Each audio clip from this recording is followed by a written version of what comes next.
तो हमारे यहाँ कुछ लोग समझते हैं कि सखावत सिर्फ रमज़ान में ही करनी है और रमज़ान में सवाब ज़्यादा है, वरना राशन वंडन वाले लोग को ईदों बाद भी भूख लग दीजिए, ईद के बाद भी उसी तरह ही गरीब के साथ पेट होता है। लेकिन तवज्जो नहीं कि महंगाई और सख्ती के इस दौर में अपने मुसलमान भाइयों का, अजीज़ों का, अहले मोहल्ला का हाथ बटाएं, प्यार करें। इल्म का लुग़वी माना जानने के होते हैं। इल्म हासिल किया जाता है किसी चीज़ की मारिफत को हासिल करने के लिए। जब हम कोई इल्म हासिल करते हैं तो हम ये चाहते हैं कि हमें उस चीज़ के नफ़ा और नुकसान का पता चल जाए, और जब हम दीनी इल्म हासिल करते हैं तो उसका मकसद ये होता है कि हमें रज़ाइल और खसाइल इन दोनों की खबर हो जाए। खैर क्या है, शर क्या है, उसमें तमीज़ का मलका हमें नसीब हो जाए, अच्छाई और बुराई खुलकर हमारे सामने वाज़े हो जाए।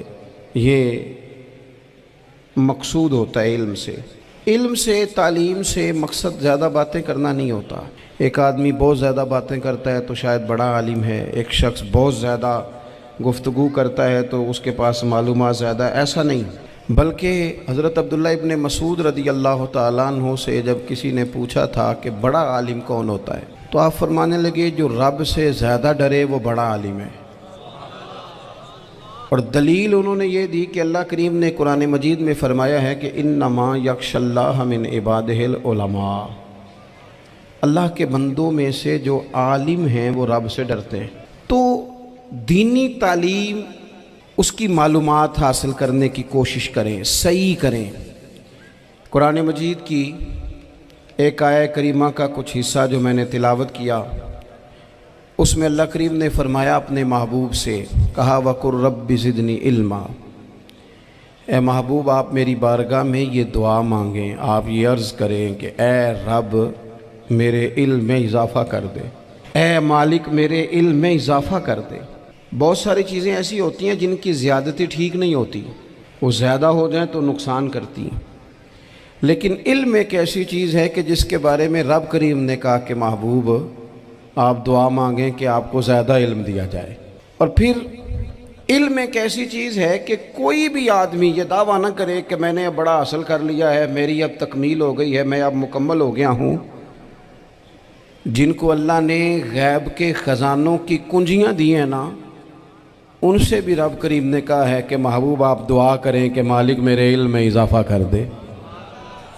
तो जब वहाँ तक ये बात है तो फिर आम आदमी को भी चाहिए कि वो अपनी मालूमात में इजाफे का शौक़ पैदा करे। और तीसरी बात ये कि जो हुजूर के इल्म शरीफ पर बात करते हैं वो भी इस आयत से सीखें कि हुजूर का इल्म तो हर रोज़ रब उसमें इजाफ़ा फरमा रहा है, तो हर रोज़ इजाफ़ा हो रहा है। वलल आखिरतु खैरुल लका मिनल ऊला, हर रोज़ तरक्की हो रही है हुजूर के इल्म शरीफ की भी। तो हमारे यहाँ ज़्यादातर लोग बात इसलिए सीखते हैं कि मैं कोई कहीं से मसला सीखूँगा फिर जाके अपनी मस्जिद के इमाम को तंग करूँगा कि वहाँ तो मैं ये सुन के आया हूँ तो यहाँ ये काम क्यों नहीं होता। मैं कोई बात सीखूँगा तो फिर मैं उससे बहस का दरवाज़ा खोलूँगा। इल्म का मतलब ही अपने आप को संवारना है। मालूमात हासिल करने का मतलब ये कि आपके अमल में पुख्तगी आए, आपके किरदार में पुख्तगी आए, आपने जो सीखा है आप उसके मुताबिक अपने आप को ढालें। मुस्लिम शरीफ में मौजूद है, नबी पाक सल्लल्लाहु अलैहि वसल्लम ने दुआ मांगी है, ए अल्लाह मैं उस इल्म से तेरी पनाह मांगता हूँ जो इल्म तो हो पर नफ़े वाला ना हो। जिस बंदे के इल्म ने उसे नफ़ा नहीं दिया, वो कुछ सीख नहीं सका उससे, तो उसका इल्म किसी को क्या नफ़ा देगा। जब खुद से उसने, और सूफिया किराम तो फरमाते हैं कि जो लोग बड़ी मालूमात हासिल कर लें, बड़ी बातें सीख लें, पंचायत में किसी को बोलने ना दें, घर में किसी को बोलने ना दें। बहुत सारे लोग तो उलमा को भी मशवरा देते हैं, बड़ी बातें करे, लेकिन अमल के लिहाज से बंदा ज़ीरो हो तो अहले दिल फरमाते हैं उसकी सोबत से बचो। उसे बड़ा पता है, बड़ी बातें आती हैं, बड़ी बातें आती हैं, बड़ी बातें करता है, लेकिन गुफ्तगू की हद तक तो बहुत बड़ा है, अमल के मामले में सिफर है। बहुत सारे लोग मस्जिद के हुजरे में मीटिंग हो रही होती है और वो लंबी लंबी दलीलें और मशवरे दे रहे होते हैं, नमाज का टाइम आ जाए तो उठ के चले जाते हैं, कहते हैं मैं अपने महल्ले दी मसीतें पढ़नी है। कईयों को काम याद आ जाता है। फरमाया कि शख्स के पास मालूमात बड़ी हों लेकिन अमल के मामले में बंदा ज़ीरो हो तो उससे बचना क्यों? इसलिए कि अगर पढ़ा लिखा आदमी बेअमल हो ना तो वो अपनी बेअमली पर भी दलीलें पेश करता है। वो कहता है मैं ये काम नहीं करता तो ये मेरे पास दलील है। वो तो बेअमली को भी मुज़य्यन कर देगा माज़अल्लाह। तो दीनी तालीम एक तो हासिल इसलिए करें कि हमने अपने आप को संवारना है, और दूसरा इल्म का शौक़ तबीयत में हो। देखें ना, अल्लाह के हबीब सल्लल्लाहु अलैहि वसल्लम ने फरमाया है कि जो इल्म के रास्ते पे चल पड़ा वो जन्नत के रास्ते पे चल पड़ा है। जुमों में, महफिलों में कानों के जायके के लिए ना आएँ, इसलिए आएँ कि मेरे इल्म में, मेरे अमल में ये कोई इजाफे की बात बनेगी। मैं कोई नसीहत हासिल करूँगा तो मेरे दिल का जंग उतरेगा। हमारे यहाँ लोग मज़े के लिए आते हैं और आजकल लोग फ़ोटो के लिए आते हैं। इन दो कामों से निकल कर खालिस इस्लाह की नीयत से इल्म का शौक़, हमारे यहाँ तेज़ी से एक हरकत की गई, उलमा का वक़ार ख़राब किया गया और लोगों को दीनी उलूम से दूर किया गया। और इसमें बाज़ बेचारे वाइज़ीन और खुतबा ने भी किरदार अदा किया जब जाली पीर की तारीफ़ें खोल के की, और उसे पता नहीं कहाँ तक ये स्टेज होते हैं ना, इनमें कोई बंदा अच्छा लगे भी तो उसके लिए दुआ करनी चाहिए, तारीफ़ें नहीं करनी चाहिए। तारीफ़ें उसका कोई फ़ायदा नहीं है, उसको, उस बंदे को तो दुआ का फ़ायदा है। अगर आपको अच्छा लग रहा है तो उसे दुआ दें, उससे ज़्यादा कुछ नहीं करें। और हमारे यहाँ जनाब वो नकीबे महफिल बेचारे की शामत आ जाती है अगर तारीफ़ें थोड़ी करे तो, कहते हैं इन्हों तो ना ही नहीं लेना होता। और भाई इसके नाम लेने से आपका कद ऊंचा होता है।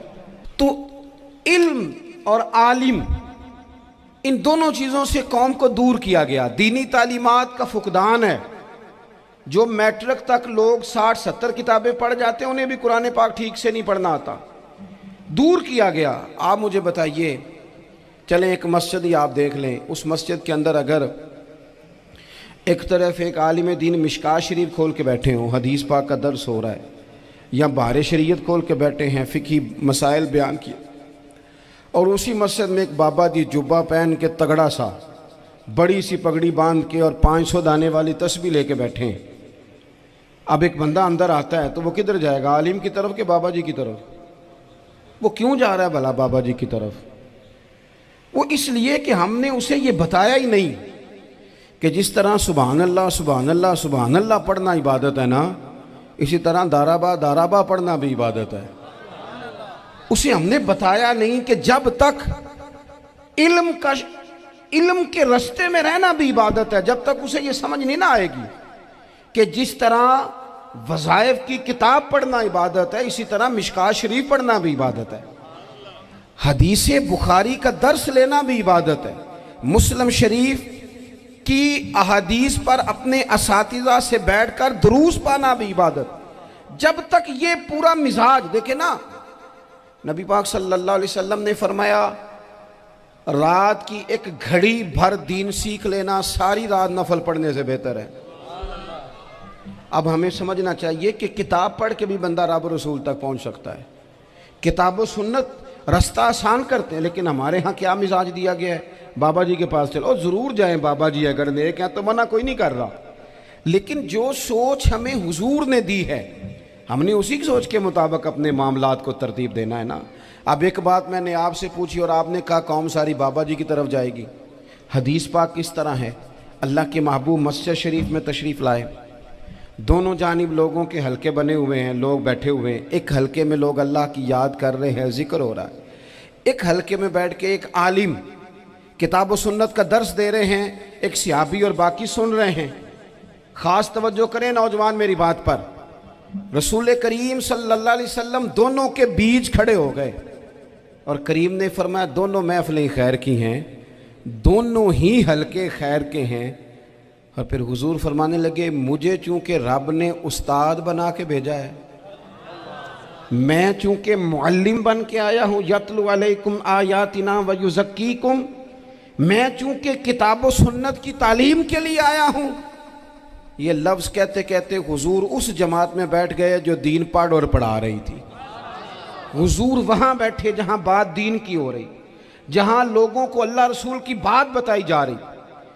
तो जुमे में वक्त पे आएँ, अपनी दीनी मालूमात मजबूत करें और अपने लिए मजबूत करें। मैं आपको बड़े दर्द से ये बात अर्ज़ करता हूँ, अगर दिन में 100 लोग मसला पूछते हैं ना शरीयत का, तो उनमें 95 लोग वो होते हैं जो तलाक का मसला पूछते हैं। वालिद साहब ने, बेटी के वालिद साहब ने 2 महीने पहले ऑर्डर दिया होता है फर्नीचर का। बेटे की शादी हो तो महीना पहले शेरवानी वाले को भी कहना पड़ता है, गाड़ियाँ बुक करानी पड़ती हैं, मैरिज हॉल बुक, ये सारे लवाजमात हम करते हैं। सारा कुछ किया, गाड़ी से घर बसना है, मैरिज हॉल से बसना है, फर्नीचर से बसना है, हमने सारा कुछ उनको बताया। लेकिन काश 2 घंटे बच्ची किसी मुअल्लिमा के पास जाती, बच्चा किसी उस्ताद के पास जाता, निकाह तलाक के मसले भी सीखते। मैं दावे से कहता हूं, अगर हमें पता चल जाए कि 3 तलाकें इकट्ठी नहीं देनी चाहिए, क्योंकि दे दें तो हो जाती हैं, अगर हमें समझ आ जाए कि नहीं देनी चाहिए, ये मसला बयान हो, और ये वाले मसले हम महफिलों में भी नहीं बयान कर सकते, इसलिए कि लोग कहेंगे मसला तो वो बयान करेंगे जिस पे नारे लगेंगे। आप कौम को ये क्या बता रहे हैं, ये तो छोटा आलिम बताता है माज़अल्लाह इस तरह की बातें, तो बड़ी बड़ी को नुक्ते की बात बताएं। वो जिस तरह हमारे यहाँ वो 1 घंटा पहले नहीं कहते तगड़े हो जो मैं जुमला देने लगा, वो पता नहीं जुमला आ रहा है कि एटम बम आ रहा है, तैयार हो जाओ, जो मेरा जुमला ज़ाया ना करना, इधर भाग के चला गया उधर भाग के आ जाओ। अल्लाह जाने वो जिस तरह कभी लगता है ना पटारी से, अल्लाह जाने क्या निकलेगा, मैं जुमला देने लगा हूँ। तो मैं कहता हूँ तू आराम से बैठ के भी जुमला दे दे, तेरे जुमले से क्या निकलेगा। और तू जुमला ना दे, हमें कोई आयत दे, तू जुमला छोड़ हमें कोई हदीस पाक सुना। यानी हर नकीब, हर खतीब, हर नात खा उठ के कहता है सारा कुरान ही हुजूर की तारीफ है।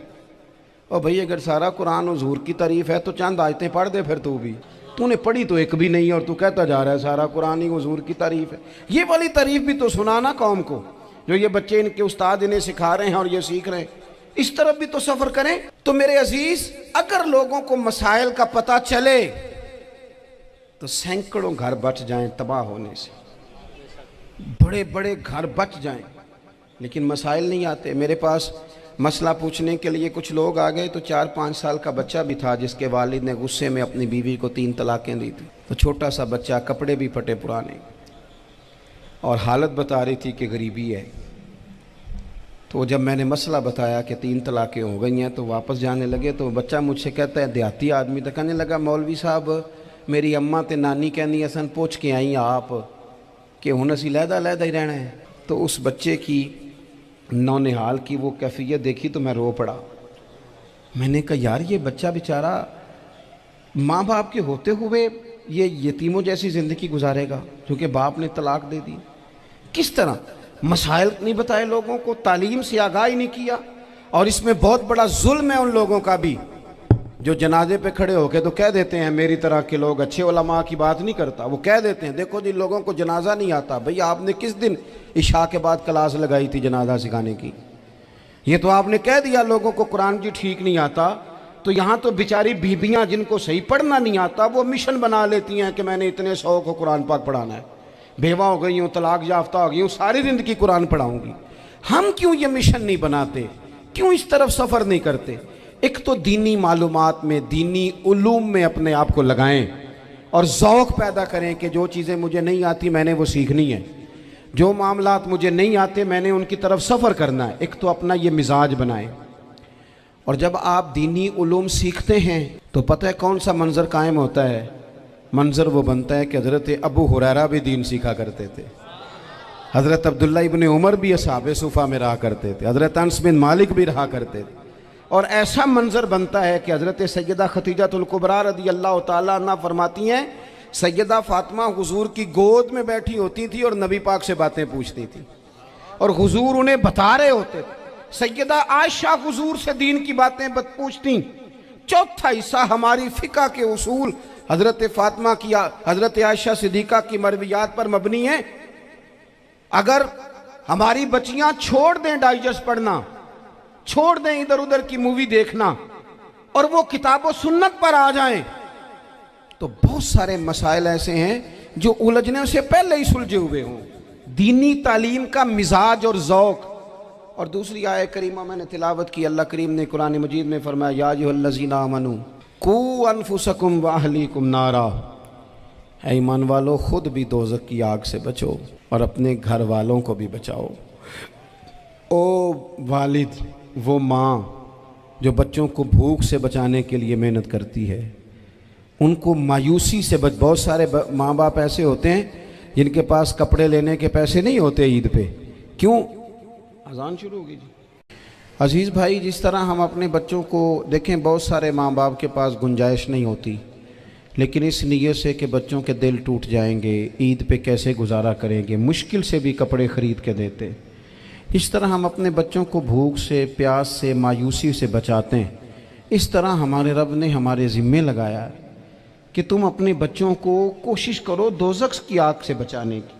हज़रत उमर फ़ारूक रदी अल्लाह ताला अन्हु ने अर्ज़ किया था, या रसूल अल्लाह सल्लल्लाहु ताला अलैहि वसल्लम, इस आया करीमा का माना क्या है?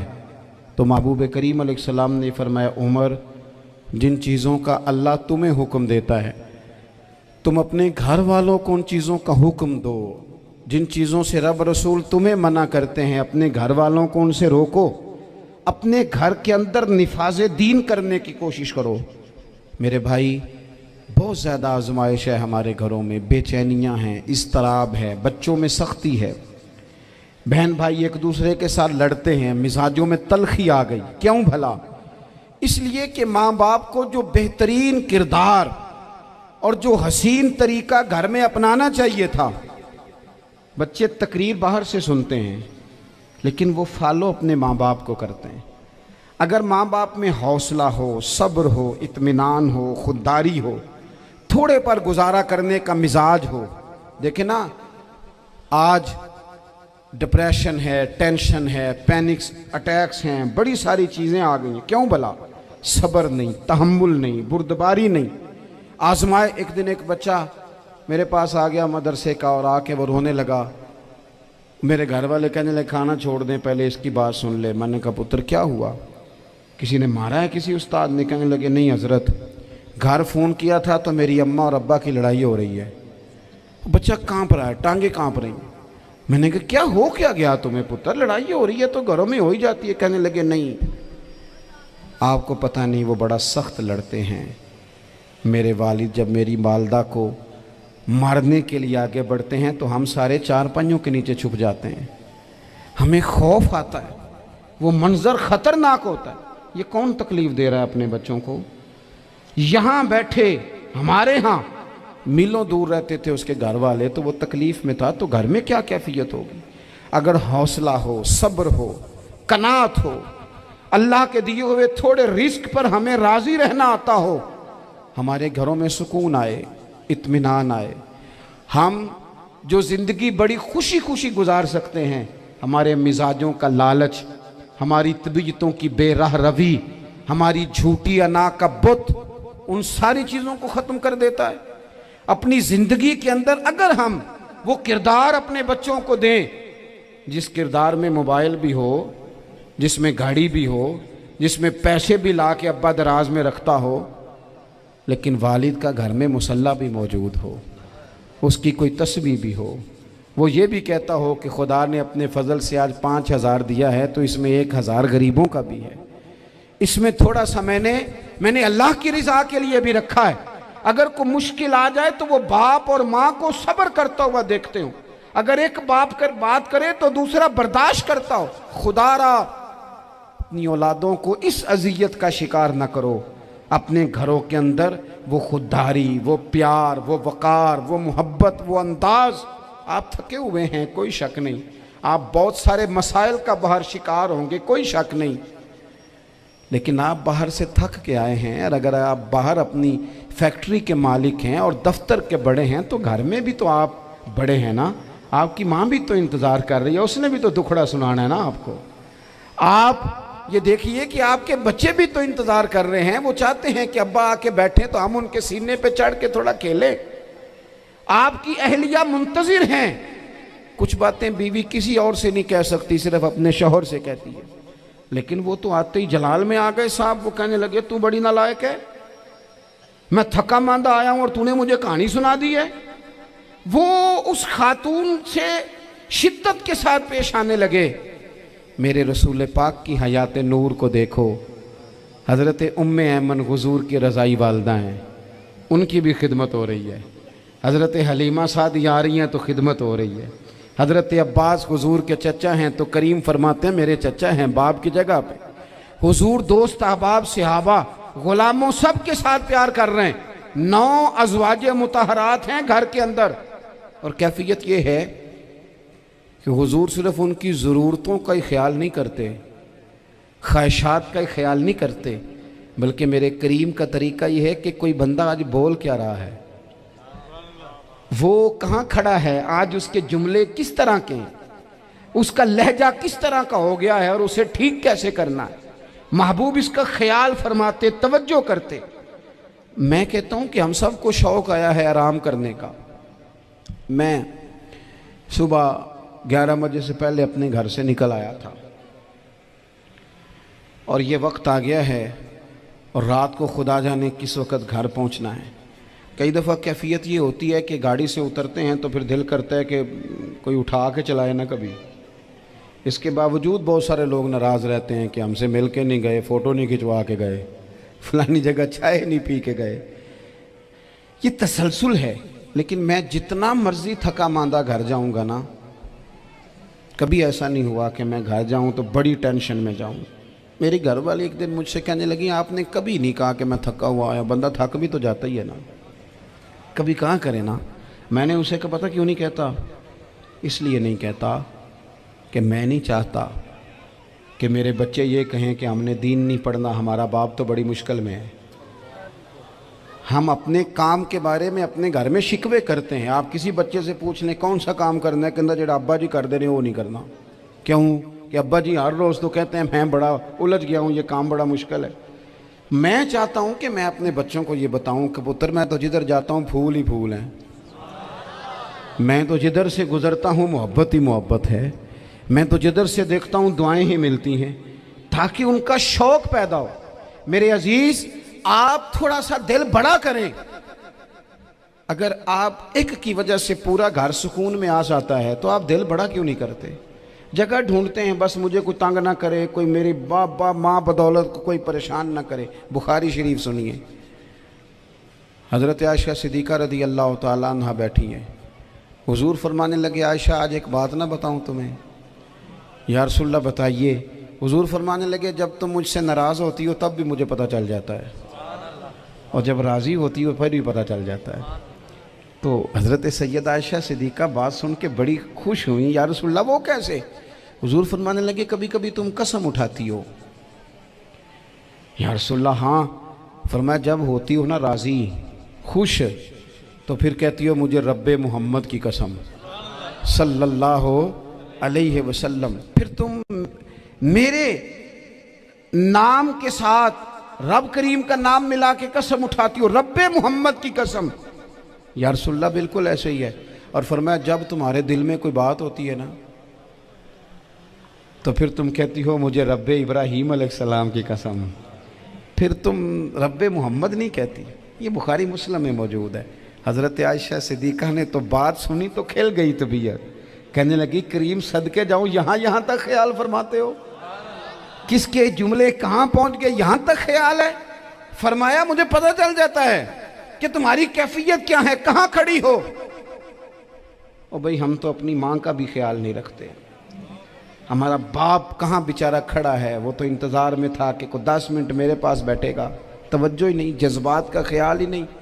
हज़रत आयशा सिद्दीक़ा बात सुन के अर्ज़ करने लगी या रसूल अल्लाह मुझे रब्बे मोहम्मद की कसम हो, मैं सिर्फ नाम छोड़ती हूँ, मेरे दिल में हर वक़्त मदीने वाले महबूब ही रहते हैं, नाम ही छोड़ती हूँ सिर्फ। ओ मेरे दोस्त थोड़ा सा जा। और दूसरा अर्ज़ करूँगा दौलत अगर बहुत आली चीज़ होती ना, बहुत कीमती, तो सबसे ज़्यादा सैयदा आयशा के घर में होती।